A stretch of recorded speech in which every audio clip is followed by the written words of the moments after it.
প্রশ্ন করেছিলাম যে সে নিজেই দুধ খায় কিনা, তখন সে স্পষ্ট ভাষায় কিন্তু বললো যে না, আমরা এই দুধ খাই না।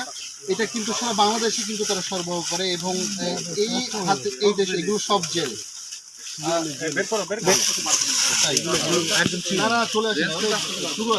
এর সাথে আর কি মিশাল? না তবু ঢুকিনি জায়গা মতো যায়নি।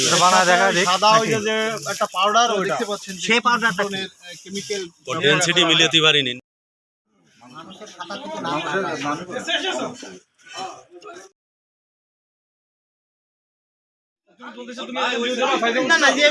এইগুলো শুধু পানি রাখা ওই গোয়ায়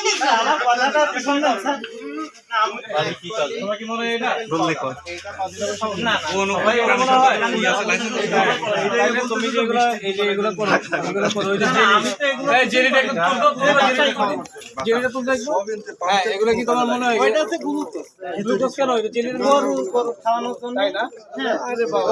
মানুষের খাওয়ায় দুধ বানায়, তুমি গরু রেখা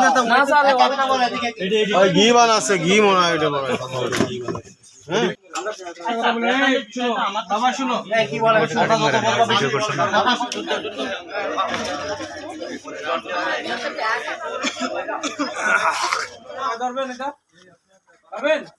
তাহলে আপনারা কেন এই কাজগুলো করতেছেন? আসসালামু আলাইকুম, আমি থেকে আমি এসেছি। আমরা গোপন তথ্যের ভিত্তিতে জানতে পারি যে গ্রামে ভেজাল দুধ তৈরি করা হয়, বিভিন্ন ধরনের উপাদান কেমিক্যাল মিশিয়ে ভেজাল দুধ তৈরি করা হয়, সেটা আপনারা নিজের চোখে দেখতে পাচ্ছেন। এই তথ্যের ভিত্তিতে আমরা আমাদের যশোর শহরের ভোক্তা অধিদপ্তরের যিনি আছেন তাকে কর্মকর্তাকে আমরা অবগত করি, আমরা এবং এই উপজেলার স্থানীয় যে প্রশাসনিক কর্মকর্তা যিনি আছেন তাদেরকে অবগত করে আমরা একসাথে এখানে এসে আমরা প্রতিটা বাসার তল্লাশি চালাই। আমরা এই ভেজাল দুধ তৈরি করার বিভিন্ন ধরনের উপকরণ আমরা খুঁজে পাই এবং যারা এটার সাথে জড়িত তাদেরকে আমরা ধরতে সমর্থ হই। আমরা তো এই প্রসেসটা তো দীর্ঘদিনের প্রসেস, এই বিষয়টা তো আজকে যে আমরা এটা করেছি এরকম আমরা দুধের অভিযান করেছি। তো যারা বিশেষ করে যারা মূল হতা যে জায়গা থেকে জেলি তৈরি হয়, এখান থেকে ছাপড়া হয়, আমাদের সেগুলোর তথ্য আছে, ইনফরমেশন আমরা আরো গ্যাদার করতেছি। ইনশাআল্লাহ আমরা চাচ্ছি বেসিক যে দুধ ধ্বংস করা, যাতে করে এগুলো যেন সাপ্লাই যেতে না হয় এবং ওদের কাছ থেকে আরো কিছু ইনফরমেশন গ্যাদার করে এগুলো কোথা থেকে আসে সেগুলো ডিস্ট্রয় করা। এগুলো পাওয়া গেছে হচ্ছে শুনানো হয়েছে শাস্তি ও যেটা ও খুব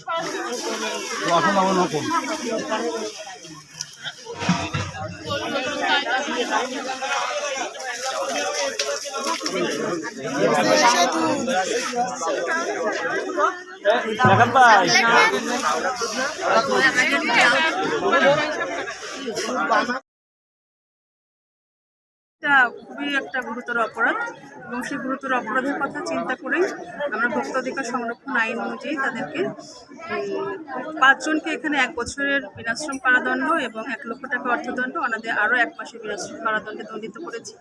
আরেকজন আছে স্টুডেন্ট, ইন্টার সেকেন্ড ইয়ারে পড়ে, তার অপরাধের মাত্রা এবং তার বয়স বিবেচনা করে তাকে 3 মাসের বিনাশ্রম কারাদণ্ড এবং 1 লক্ষ টাকা অর্থদণ্ড করা হয়েছে। ওনাদের আরও 15 দিনের বিনাশ্রম কারাদণ্ডে দণ্ডিত করা হয়েছে।